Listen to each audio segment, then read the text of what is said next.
Nang binuksan nila ang garapon, nakita nila ang parang hibla ng bulok na lubid o kaya'y lumot sa garapon parang nakakadiri tignan.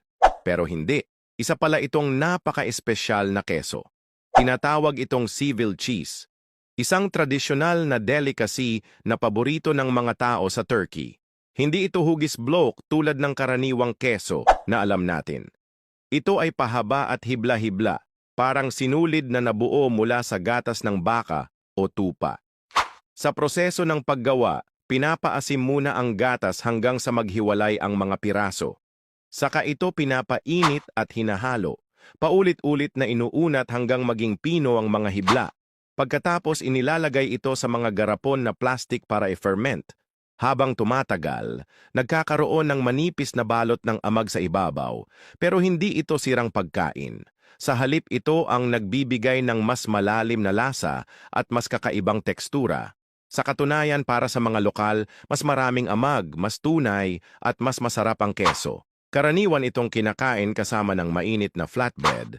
At ang kombinasyon ng maalat na keso at malambot na tinapay ay nagbibigay ng kakaibang sarap na hindi mo malilimutan.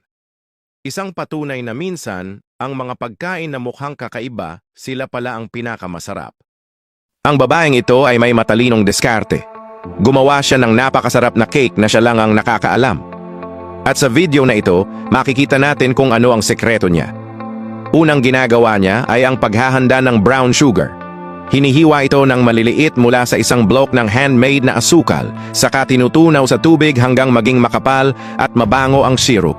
Dinadagdagan pa ng sariwang itlog ng tandang pagkatapos ibinubuhos ito sa pinaghalong malagkit na harina. Sunod dito ang seryosong paghahalo hanggang maging sobrang kinis at lambot ng batter. Ang pinakamahalagang bahagi, fermentation. Ilang oras itong hihintayin hanggang lumabas ang maliliit na bula sa ibabaw. Senyales na handa na. Dahan-dahan itong ibinubuhos sa malaking kawali na may basang tela saka ini-steam sa katamtamang init sa loob ng isang oras.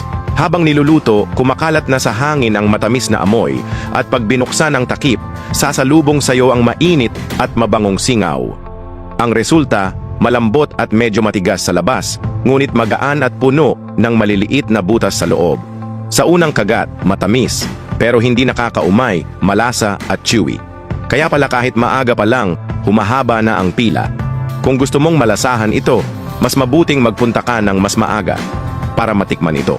Ang lalaking ito sa pinakapaboritong putahe sa China.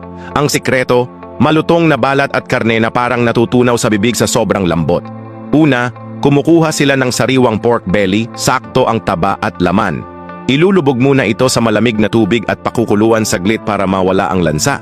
Pagkatapos, patutuyuin at hihiwaing pantay-pantay para pantay din ang lasa at lutong. Ito ang mahalagang parte. Gagamitan ng espesyal na tinik para tusok-tusukin ang balat. Dahan-dahan, hindi minamadali, para siguradong pantay ang butas at tuluyang matuyo ang balat. Pagkatapos, bubudburan ng makapal na asin at imasahe ng marahan. Dito nagsisimula ang sekreto sa malutong na balat. Sa mismong karne naman pwedeng lagyan ng pampalasa, 5 spice, toyo, o kung anong lasa ang gusto mo. Pagkatapos patatagalin ng ilang oras hanggang sa umamoy. At isasabit sa mainit na oven, banayad na init para dahan-dahang maluto at sumipsip ng lasa. Tapos biglang lalakasan ng apoy para pumutok at maging gintong kayumanggi ang balat. Paglabas ng oven, ang balat parang biskwit na kumakrak kapag kinagat. At ang laman sobrang lambot at malasa, amoy pa lang, ulam na. Imbis na mantika ang ginagamit sa pagluluto. Sa China, gumagamit sila ng lupa para maluto ang pagkain. Pero ang nakakagulat, mas safe ito kaysa sa mantika na ginagamit natin.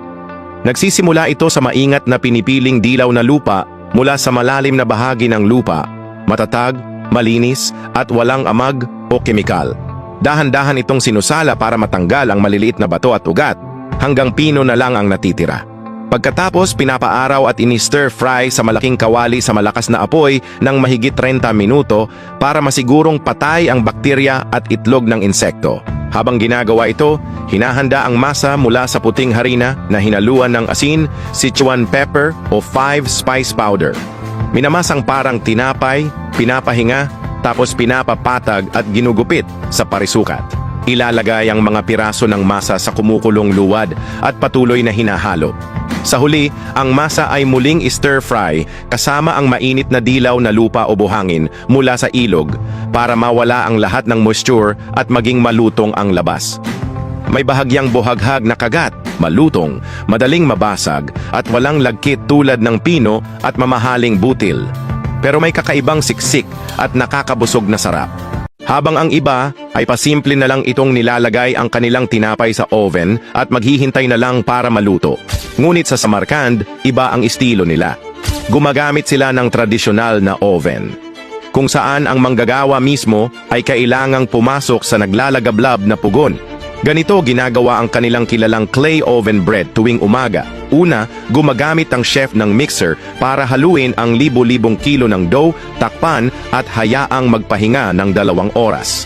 Pagkatapos, hihiwain at babigyan ng tamang timbang ang dough gagamit ng espesyal na molde para maihubog ito sa hugis plato, saka ididikit ang pattern gamit ang stamp at ilalagay sa gitna ang sesame seeds. Sa puntong ito, ang batang nakapulang damit ang magdadala ng tinapay gamit ang kanyang braso papunta sa pugon, kung saan ang profesional na chef ay ipapasok ang buong katawan sa loob ng oven para idikit ang tinapay sa pader nito.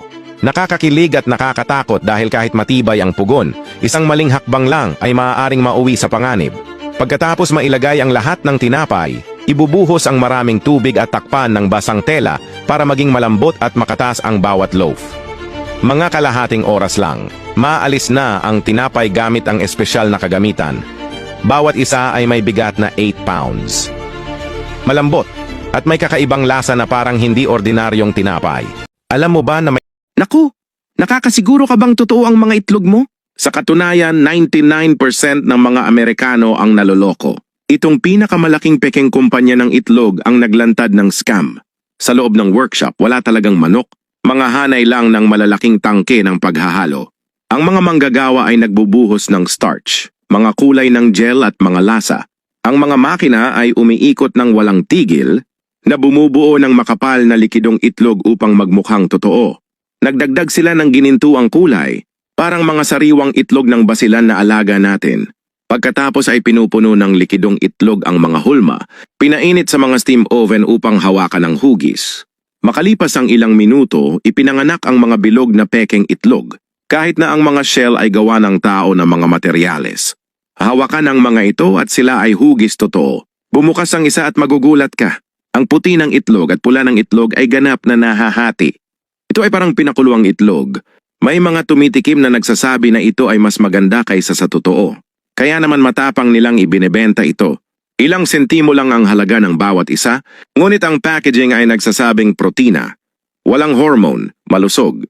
Ang mga hindi nakakaalam na mamimili ay nagmamadaling magbayad ng higit, sa paniniwalang sila ay nakakabili ng isang bagay na natural at ligtas. Sa susunod na kakain ka ng egg fried rice, isipin muli bago ang unang kagat na iyon. Tunay ba itong inilatag ng mga manok o pekeng himala lamang ng pabrika? Kaya mag-ingat sa lahat na hakbang para sa tunay na kalusugan.